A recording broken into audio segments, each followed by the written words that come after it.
I'm sick of this Kelchi Mitchell shit. I'm gonna be honest with you, bro. I'm sick of it. The girl didn't score a single point in the second half, and all she do is jack up shots. I've seen more than enough. Either Kelsey Mitchell and Stephanie White need to go, or Caitlin Clark gotta go. The reaction wasn't just coming from fans or analysts anymore. A much bigger claim entered the conversation when Sophie Cunningham, one of Caitlin Clark's strongest supporters on the team, suggested that players were instructed to keep the ball away from Clark at certain moments. If true, it would explain many of the confusing offensive possessions Fever fans have questioned all season. Caitlin Clark needs to get far, far away from Kelsey Mitchell. Let's get into it. This is ridiculous. According to Sophie Cunningham's comments, some of those frustrating offensive possessions may not have been random mistakes after all. Fans have spent months wondering why Clark would be open, why the ball movement would suddenly stop, or why certain plays seemed to ignore the team's best playmaker. Cunningham's remarks suggest there could have been more happening behind the scenes than people realized. That's what makes this situation so controversial. This isn't just a debate about team chemistry or offensive philosophy. It's a question of whether decisions were being made that limited Clark's involvement in key moments. If that's true, it would help explain many of the sequences that left fans confused throughout the season. And it also raises a much bigger question. Why would any team choose to take the ball out of the hands of one of the league's most impactful players? Those are the questions people are asking now, and they're not going away anytime soon. Passing the ball to Caitlin Clark, not passing the ball to no damn body. She wouldn't even throw the ball to her own shadow because she's so scared of it leaving her hands. She thinks she's going to go into cardiac arrest if the ball leaves her hand and it's not her shooting. And that's what makes Sophie Cunningham's comments so powerful. This isn't coming from an anonymous source or an outsider looking in. This is a player who has been inside the locker room, inside the practices, and inside the team meetings. Sophie has been one of Caitlin Clark's strongest supporters from day one. While others stayed quiet, she consistently defended Clark publicly and stood by her when criticism came her way. So when Sophie speaks, people listen. She's not repeating rumors, she's sharing what she witnessed firsthand. And by speaking out now, she's making it clear that exposing what she believes is the truth matters more than protecting the organization's image.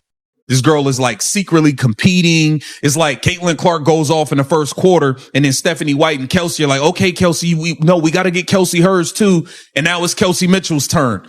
It's just like, it's nasty. This Indiana Fever organization is a joke at this point. Now, here's why Sophie Cunningham's claim has created so much controversy. If players were actually being told to avoid passing to Caitlin Clark, that wouldn't just be a coaching decision. It would raise serious questions about the entire offense. Fans have gone back and watched the film, pointing to possession after possession where Clark appeared open but never received the ball. At the time, many saw those moments as simple missed opportunities. Now, they're being viewed very differently. That's what makes this story so significant. It's not just about one comment. It's about whether months of confusing offensive sequences were mistakes or part of a larger pattern. Kelsey Mitchell, just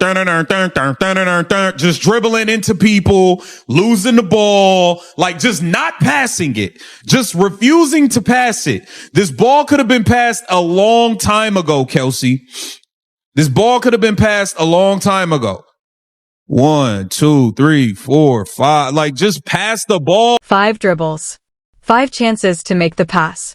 And 5 times Caitlin Clark was left waiting. According to the analysis, this wasn't an isolated play or a one-game issue. The same pattern appeared repeatedly across multiple games, raising more questions about how the offense was being run. It's a bounce pass to Damiris Dantas rolling to the rim. Give up the ball. The pocket is right there. You see the lane. You see the pocket. Throw the ball. But you want to keep dribbling it and dribbling it. Like, come on. You got to give that ball up to the roller. This is where Sophie Cunningham's comments changed the conversation. For most of the season, many fans assumed players were simply making selfish decisions or forcing shots instead of moving the ball. But Cunningham's claim introduces another possibility. What if some of those decisions weren't entirely individual choices? What if the offense was being directed in a way that limited Clark's involvement?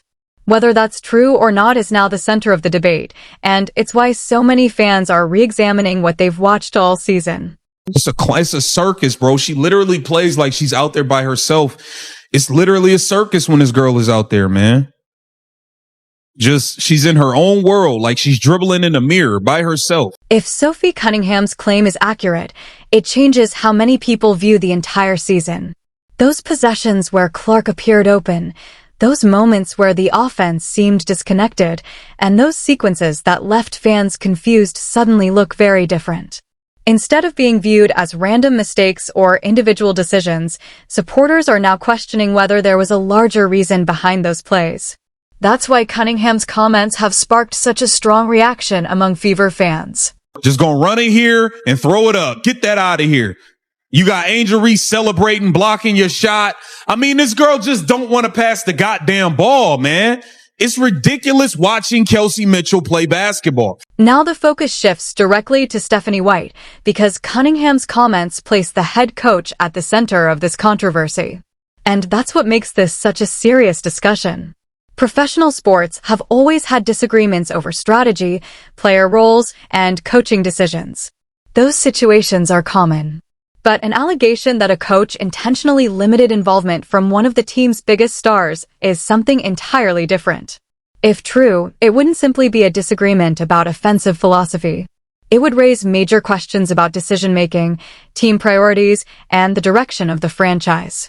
That's why this story has become much bigger than a few missed passes or a handful of possessions.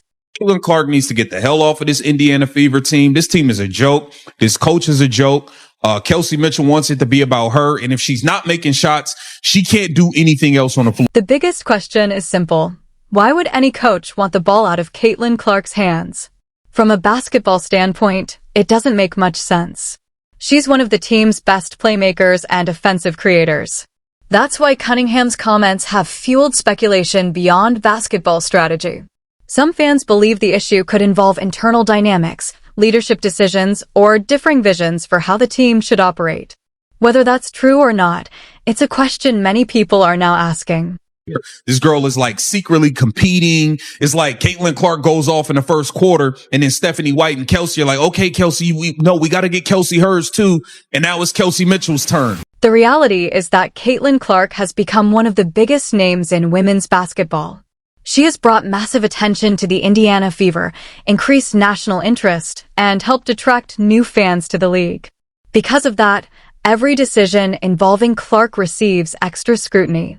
Cunningham's comments have intensified that spotlight, leading some supporters to wonder whether the organization has fully embraced her role as the face of the franchise.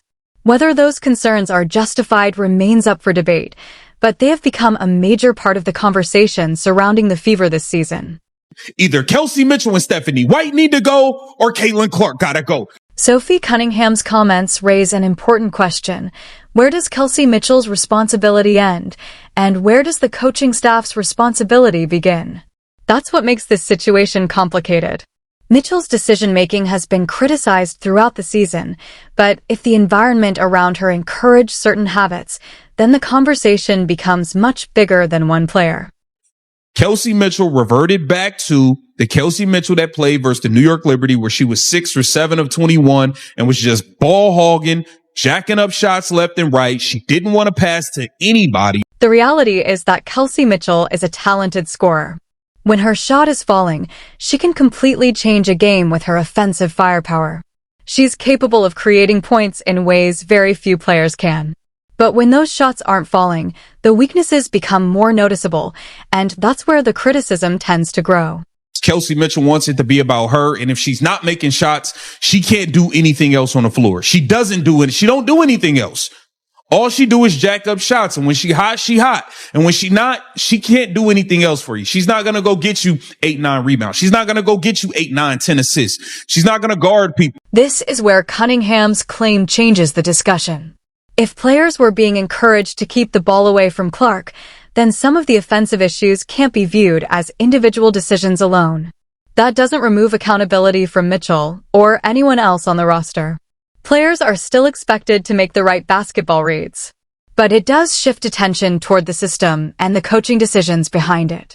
That's why many fans are now focusing less on individual mistakes and more on the overall structure that allowed those patterns to continue throughout the season.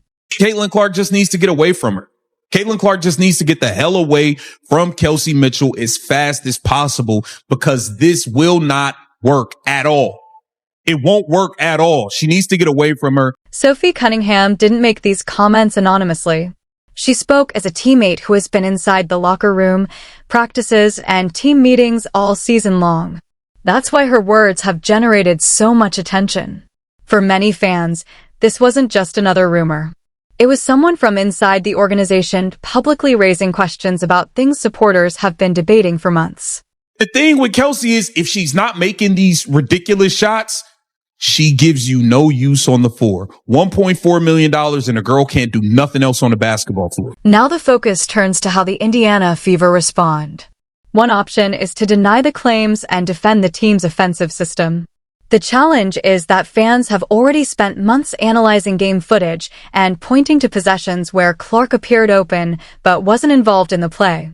Whether those moments were part of a larger issue or simply normal basketball decisions is still debated, but the discussion isn't going away. That's why this story remains so significant. It's no longer just about one comment. It's about an entire season's worth of plays that many people are now re-examining through a different lens. This ball could have been passed a long time ago, Kelsey. This ball could have been passed a long time ago. 1, 2, 3, 4, 5. Like, just pass the ball. You could have given up the ball already. The second option is change. That means making a major coaching decision, restructuring the staff, and shifting the system to properly center Caitlin Clark as the franchise player. It would also mean acknowledging that the current approach is not producing results. This option comes with consequences, but from a basketball and business standpoint, it prioritizes the long-term success of the team and its star. Caitlin Clark needs to get off of the same team as Kelsey Mitchell. Somebody's got to go.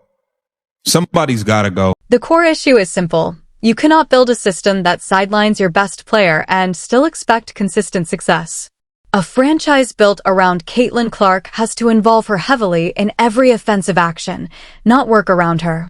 When a team's identity, fan interest, and commercial growth are tied to one player, the coaching approach has to reflect that reality. If it doesn't, the disconnect becomes unsustainable.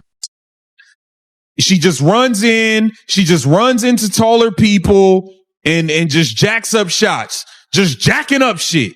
Oh, y'all watch this and it doesn't make you want to vomit. The debate now shifts from what is happening to what happens next. With the claims, the film analysis, and the season results all fueling scrutiny, pressure is building on the Indiana Fever front office to respond. Sophie Cunningham's comments have turned this into a defining moment for the organization. Now the decision they make will determine the direction of the franchise moving forward.